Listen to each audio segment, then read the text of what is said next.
복 받으세요. 축복합니다. 우리가 자주 주고받는 인사입니다. 새해에도, 생일에도, 명절에도요. 그리고 심지어는 헤어질 때도 우리는 서로에게 복을 빕니다. 그만큼 우리는 복을 원하는 삶을 살아가는 것이죠. 그런데 우리가 말하는 이 복에는 대체로 비슷한 이미지가 있습니다. 건강한 몸, 안정된 직장, 화목한 가정, 넉넉한 살림, 사람들의 인정을 받는 것. 이러한 것들이 있으면 복받은 삶이라고 인식이 되고, 또 이러한 것들이 없으면 아직 복을 받지 못한 사람이라고 여겨지곤 합니다. 그런데 예수님이 말씀하신 복은 전혀 다릅니다. 슬퍼하는 자는 복이 있나니, 가난한 자는 복이 있나니, 핍박받는 자는 복이 있나니. 우리가 평소 복이라고 생각하는 것과는 정반대의 말씀이죠. 이 말씀이 선뜻 아멘으로 받아들여지지 않는 것은 어쩌면 당연한 일입니다. 머리로는 고개를 끄덕이면서도 마음 어딘가에서는 쫓아가기 어려운 뭔가 걸리는 것이 있죠. 좋은 말씀인 건 알겠는데 이 말씀이 내 실제의 삶과 어떻게 연결이 되는지는 잘 모르겠습니다. 그래서 많은 신앙인들이 팔복을 그냥 좋은 말씀으로 액자에 모셔두고 삽니다. 아름답지만 내 실제 삶과는 연결이 되지 않는 말씀으로, 눈에는 익숙하지만 마음에는 닿지 않는 말씀으로 생각하며 살아가는 것이죠. 오늘 그래서 우리가 함께 다시 묻고 싶은 것은 바로 이겁니다. 주님께서 말씀하신 그 팔복은 정말 우리에게 기쁜 소식인가 하는 거예요. 오늘 이 시간 팔복에 대한 오해를 좀 걷어내면서 그 말씀에 담겨져 있는 예수님의 진짜 의도, 그 마음을 같이 만나보도록 하겠습니다. 오늘 본문이 담겨져 있는 마태복음 5장은 이렇게 시작이 됩니다. 예수님은 산 위에 오르셨어요. 그리고 입을 여셨습니다. 이렇게 말씀을 하셨습니다. 심령이 가난한 자는 복이 있나니 천국이 그들의 것임이요. 애통하는 자는 복이 있나니 그들이 위로를 받을 것이요. 온유한 자는 복이 있나니. 자, 우리는 이 말씀을 어떻게 읽어왔습니까? 대부분의 사람들은 이렇게 이 말씀을 읽고 듣습니다. 심령이 가난해야 한다. 그래야 천국이 임한다. 온유해야 한다. 그래야 땅을 기업으로 받는다. 핍박을 받아야 한다. 그래야 천국이 내 것이 된다. 그러니까 팔복을 우리가 들을 때에 복을 받기 위한 어떤 조건 목록으로 읽게 되는 겁니다. 이런 상태가 하나님이 요구하시는 자격이고 그 자격을 갖추면 약속된 복이 비로소 우리에게 주어진다는 식으로 이해하는 것이죠. 그런데 이 방식으로 팔복을 읽으면 필연적으로 두 가지 문제가 생깁니다. 팔복을 조건 목록으로 이해할 때 가장 먼저 찾아오게 되는 반응은 작고 큰 죄책감이에요. 나는 진실로 심령이 가난한가? 솔직히 잘 모르겠습니다. 나는 충분히 애통하는 자인가? 별로 그런 것 같지 않아요. 나는 온유한가? 아침 출근길에서, 회의의 자리에서 아이들에게 짜증내는 내 모습을 떠올리면 자신이 없습니다. 나는 의에 줄이고 목마른가? 당장 눈앞의 현실 문제가 더 급하게 느껴질 때가 솔직히 더 많습니다. 결국 이렇게 되는 것이죠. 팔복을 읽으면 읽을수록 내가 그 목록에 해당되지 않는다는 사실만 더 선명해집니다. 그리고 자연스럽게 이런 결론에 이르게 되는 것이죠. 나는 아직 멀었어. 나는 복받을 자리에 아직 있지 못해. 말씀대로 살지 못한다는 죄책감. 어쩌면 그래서 이 말씀이 나와는 상관없는 말씀이 되어버렸는지도 모릅니다.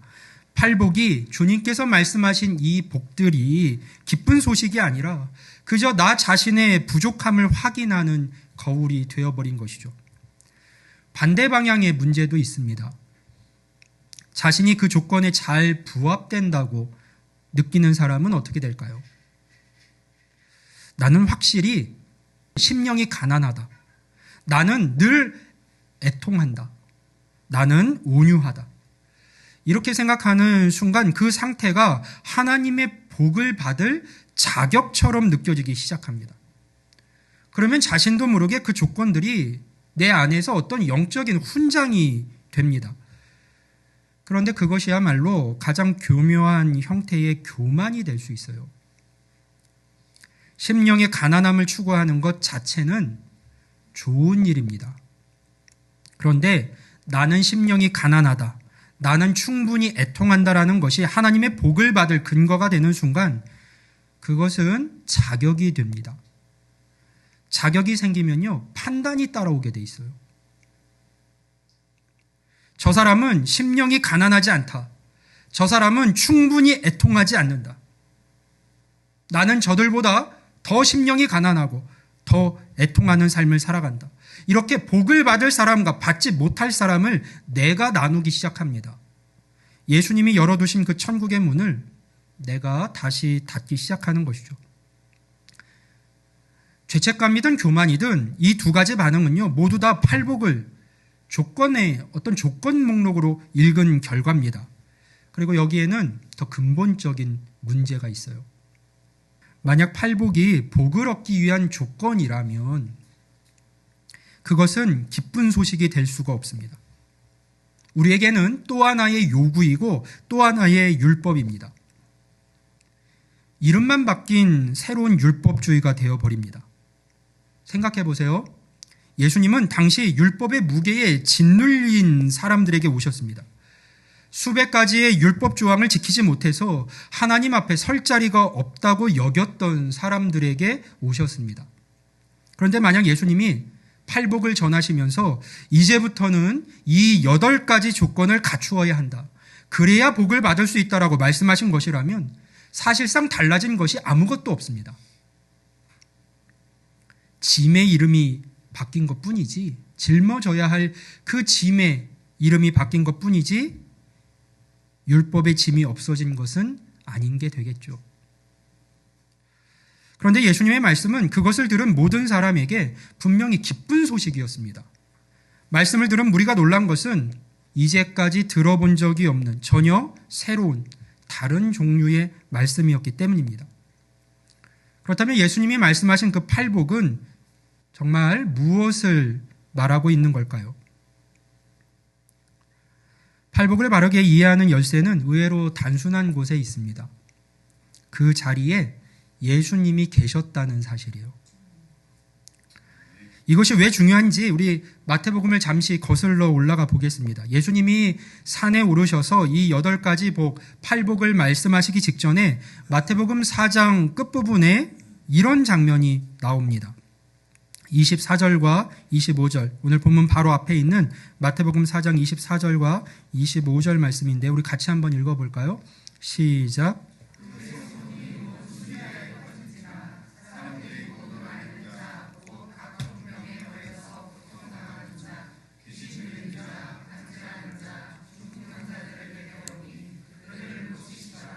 갈릴리와 데가볼리와 예루살렘과 유대와 요단강 건너편에서 수많은 무리가 따르니라. 아멘. 예수님 앞에 앉아있던 사람들이 누구였는가가 꽤나 자세히 이 말씀 속에 나오고 있습니다.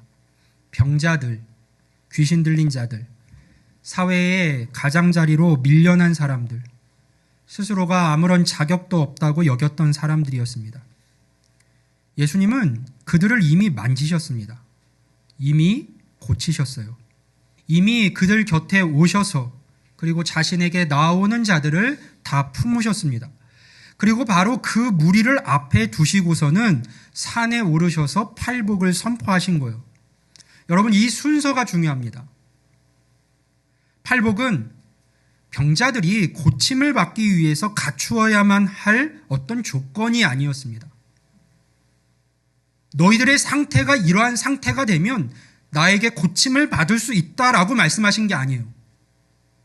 이미 고침을 받고 주님 앞에 나와 선 자들을 향해서 선포된 말씀이었습니다. 예수님은 지금 이렇게 되어야 너희가 복받을 수 있다라고 말씀하신 게 아닙니다. 이미 복이 임한 사람들을 바라보시면서 예수님 앞에 선 예수님과 함께하고 있는 그렇게 복을 경험한 사람들을 바라보시면서 너희가 복이 있다라고 선언을 하신 거예요. 따라서 이 팔복은 어떤 회복을 위한 처방전이 아니라 되어진 일에 대한 선포입니다. 조건이 아니라 선언이었던 거예요. 자, 우리가 그 무리 중에 한 사람의 자리로 들어가 보도록 하겠습니다. 나는 오랜 병으로 몸이 망가져 있던 사람입니다. 성전에는 들어갈 엄두조차 내지 못했어요. 왜냐하면 종교적으로 부정한 자로 분류되어 있었기 때문입니다. 랍비들은 나에게 눈길도 주지 않았습니다. 그렇게 나는 하나님과 거리가 먼 사람, 하나님의 복과는 상관없는 사람으로 스스로를 여기며 지금까지 살아왔습니다. 그런데 예수라는 분이 오셨습니다.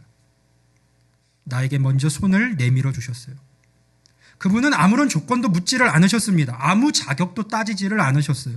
그분의 손이 닿는 순간에 내 오랜 병이 떠났습니다.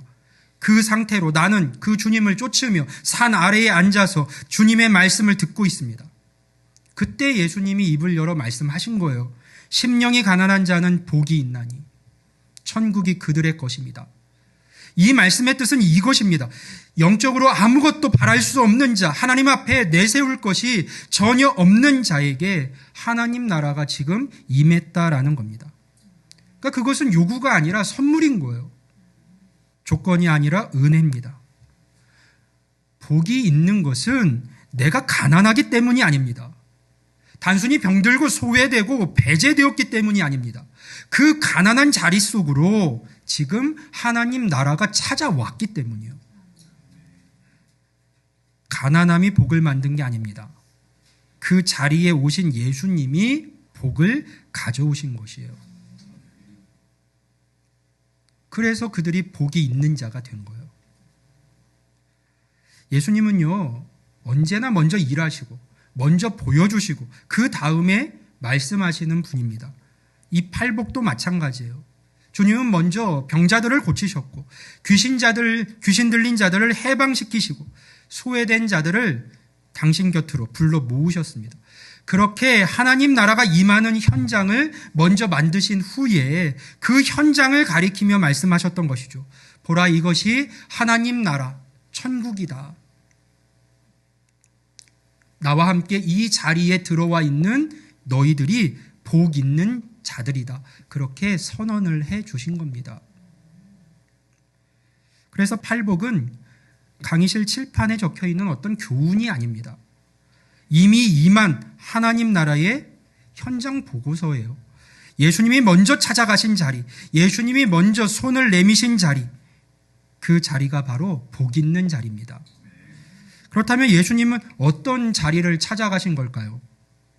어떤 자리를 찾아가 그들을 만나주신 걸까요?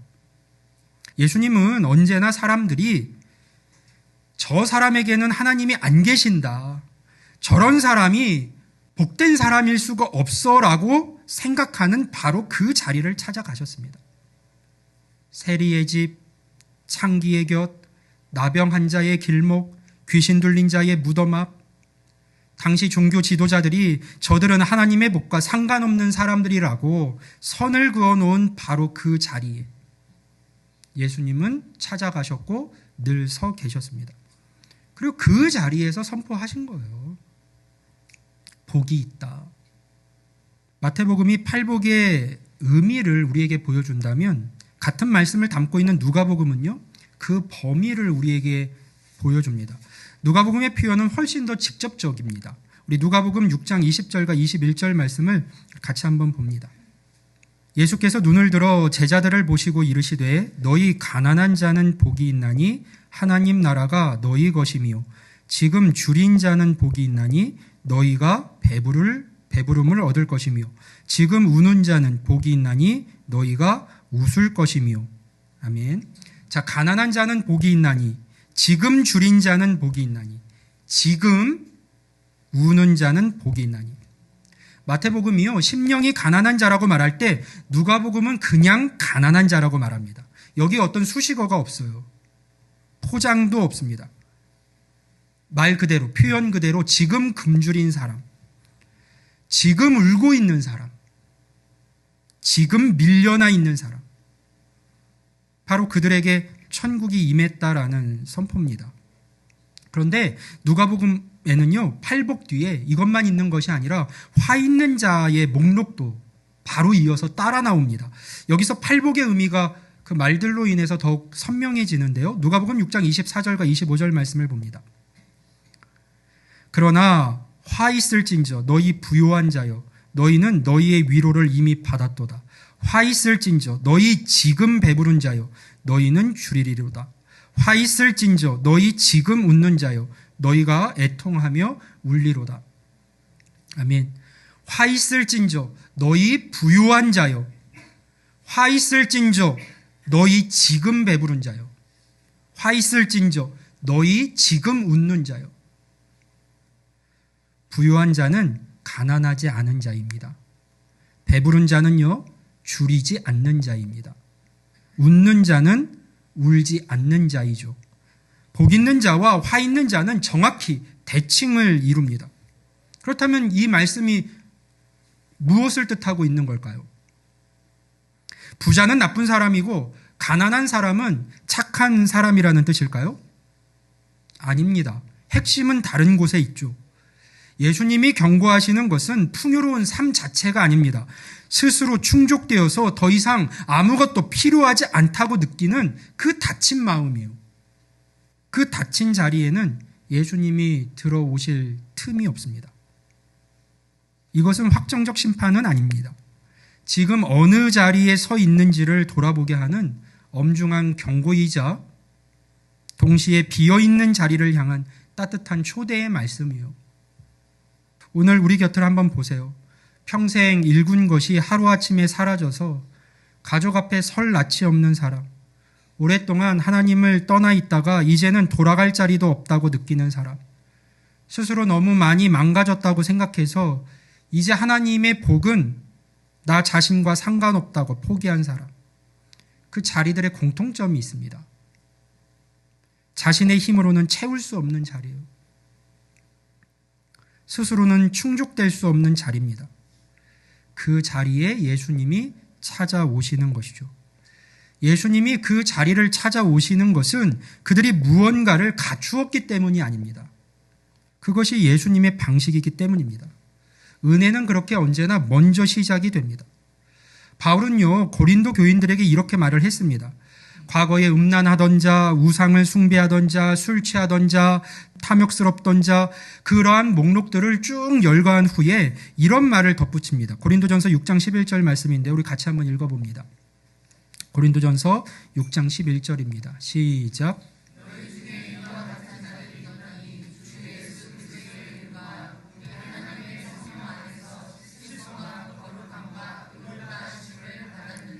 아멘. 너희 중에 이와 같은 자들이 있더니입니다. 과거예요. 그 자리에서 예수님을 만났고 그런 자리에 있을 때요. 그리고 그 자리가 달라졌습니다. 그들이 자격을 갖추었기 때문이 아닙니다. 자격 없는 그 자리에 예수님이 먼저 오셨기 때문이고 자격 없는 그 자리에서 예수님을 만났기 때문인 것이죠. 그런데 예수님이 그 자리에서 시작하신 일은 거기서 끝나지 않아요. 팔복의 약속들을 다시 보세요. 위로를 받을 것이며 땅을 기업으로 받을 것이며 하나님을 볼 것이며 지금 그 자리에서 시작된 하나님 나라의 일은요, 이 땅에서 다 보이지 않더라도 반드시 완성되어 우리에게 주어집니다. 지금 고통의 자리에 있는 사람에게 팔복은요, 그래서 오늘의 위로가 될 수 있고 동시에 흔들리지 않는 내일의 약속이 되어줍니다. 예수님께서 이 들려주신 이 말씀을요, 원어로 보면 흐름이 우리의 이 개역개정 성경과는 좀 다릅니다. 우리는 이렇게 되어 있죠. 심령이 가난한 자는 복이 있나니 천국이 저희의 것이며 이렇게 되어 있어요. 그런데 원어의 흐름은 이렇게 되어 있습니다. 복이 있다.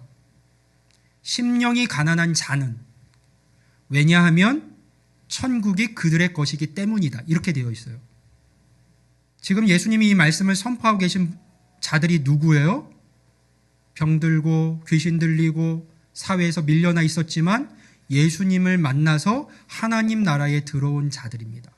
그들에게 선언하고 계시는 거예요. 너희가 복이 있다. 왜냐하면 그들의 심령이 가난했기 때문에 주님께서 그들을 찾아오셨을 때 만날 수 있었기 때문이에요.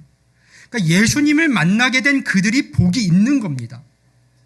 심령이 단순히 가난해서 복이 있는 게 아니라 그 과정 속에서 예수님을 만나서 그분과 함께하고 있고 그분이 주시고자 했던 하나님의 나라를 그들이 누리게 되었기 때문에 그들이 복 있는 자가 된 거예요.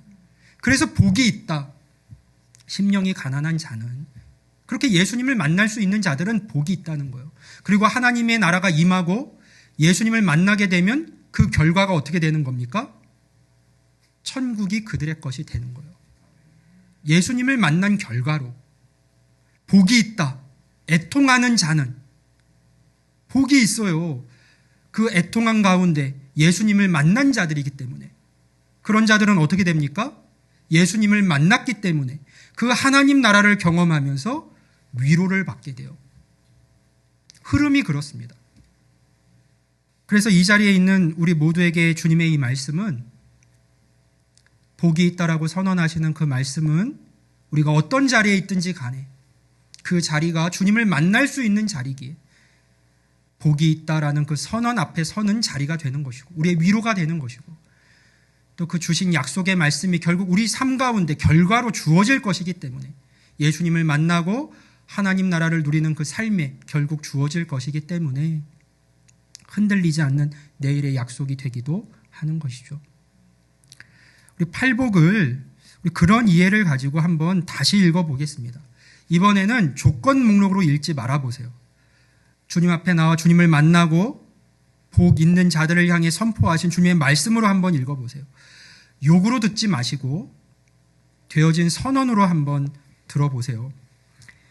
심령이 가난한 자는 복이 있나니, 애통하는 자는 복이 있나니, 온유한 자는 복이 있나니. 같은 말씀이지만 선포로 읽으면 전혀 다른 말씀이 됩니다. 무거운 요구가 아니라 이 말씀은 우리에게 주시는 따뜻한 선언인 거예요. 짐이 아니라 선물로 느껴집니다. 그리고 말씀이 달라지면 우리의 삶도 달라지게 돼요. 두 가지 방향에서입니다. 먼저 자신을 향해서입니다. 지금 이 자리에 힘든 분이 계실 수 있습니다. 겉으로는 괜찮아 보여도 속으로는 많은 것들이 무너져 있는 분, 스스로 너무 많이 실패했다고 느끼는 분, 신앙이 있는 것인지 없는 것인지 확신조차 할 수 없는 분이요. 예수님의 이 팔복의 말씀은 바로 그런 이들을 향해서 선포된 말씀입니다. 나의 부족함이 하나님의 복을 막지 않습니다. 나의 실패가 하나님의 은혜의 문을 닫지 않습니다. 팔복에서 복을 만든 것은 그 사람들의 상태가 아니었어요. 다만 그 자리에 오신, 그들을 만나주신 예수님 때문이었습니다. 그러므로 우리가 해야 할 일은 하나입니다. 내가 지금 서 있는 그 자리에서 있는 그대로 나를 먼저 찾아오신 그 예수님께 마음을 열고 나아가 그분을 만나는 거예요. 그분과 함께 하기로 결심하는 겁니다. 내가 가장 부족하다고 느끼는 바로 그 자리가 예수님이 가장 먼저 찾아오신 자리라는 것을 우리는 기억할 필요가 있습니다. 다음은 이웃을 향해서요. 이 복음이 우리 안에 들어오면 자연스럽게 일어나는 변화가 있습니다. 주변을 바라보는 시선이 달라지는 거예요. 우리는 무의식 중에 나도 모르게 사람들을 분류합니다. 저 사람은 괜찮겠지. 저 사람은 하나님이 함께 하시겠지. 아, 저 사람은 참 복 있는 사람이야. 반대로 저 사람은 좀 어렵겠는데? 아, 저 사람한테는 복음이 쉽지 않겠어. 아, 저 사람은 복받은 사람이라고 생각하기가 어렵지. 하나님 나라에 어울리는 사람과 그렇지 않은 사람을 나 자신도 모르게 자꾸만 나눕니다. 근데 주님이 말씀하신 이 팔복의 말씀은요, 그 분류 자체를 해체시켜 버립니다. 하나님은 우리가 닫아놓은 문을 여십니다. 우리가 선을 그어놓은 자리를 넘어오시는 분이에요. 우리가 저 사람은 어렵겠다고 생각하는 바로 그 사람에게 주님은 찾아가십니다. 팔복은 그렇게 우리의 시선을 바꿉니다. 하나님이 바라보시는 방식으로 이웃을 우리도 바라보게 합니다. 직장 동료 중에, 이웃 중에, 가족 중에, 더 나아가 우리 지체들 중에 지금 가장 절망적인 자리에 있는 사람이 있습니까? 여러분, 그 사람에게요, 담대히 다가가십시오. 내가 그 사람의 답을 갖고 있었어가 아닙니다. 그 자리에 예수님이 찾아오신다는 것을 내가 알고 있기 때문이에요. 예수님을 만나기만 하면 그 사람도 복이 있는 사람이 될 수 있다는 것을 우리가 알기 때문입니다. 우리가 포기한 사람을 하나님은 포기하지 않으셨다는 것을 우리가 알기 때문인 것이죠. 바로 그것이 팔복을 살아가는 자의 삶입니다. 우리 마지막으로 다시 한번 첫 장면으로 돌아가 볼까요? 예수님이 산에 오르시던 날, 산 아래 앉아있던 사람들을 다시 한번 떠올려 보세요. 병에서 막 고침을 받은 사람, 귀신에서 해방된 사람, 평생 하나님의 집 문턱에도 가보지 못했던 사람들. 그들은 스스로가 자신이 복 있는 자의 목록에 들어갈 수 있을 것이라고는 상상조차 하지 못했을 겁니다. 그런데 예수님이 그들에게 찾아오셨고 그들을 바라보셨습니다. 자격을 따지지 않으셨어요. 조건도 물어보지 않으셨습니다. 그저 그들을 바라보시면서 말씀을 하십니다. 복이 있다. 복이 있다. 이 자리에 나와 함께하고 있는 너희는 복이 있다. 십자가에서 가장 낮은 자리까지 내려가신 분이 부활로 그 자리를 이기시고 오늘도 그 자리를 찾아오시는 것이죠. 그 예수님이 지금도 그래서 여기에 함께하고 계십니다. 오늘도 똑같이 우리를 바라보고 계세요.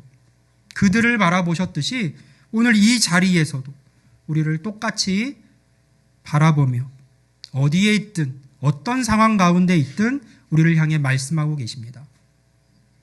심령이 가난한 자는 복이 있나니 저희가 천국을 얻을 것이오 라고요. 오늘 우리 이 시간 다시 한번 마음을 활짝 열고 주님의 그 말씀을 기쁨으로 받으실 수 있기를 바랍니다. 그리고 마음의 문을 열어 주님을 만나고 주님 손을 다시 한번 꼭 붙잡을 수 있기를 바랍니다. 그 주님과 함께 우리 세상 가운데로 삶의 자리로 나아가 복 있는 자로서 새로운 삶을 살아가는 우리 모두가 될 수 있기를 주님의 이름으로 간절히 축원합니다. 아멘.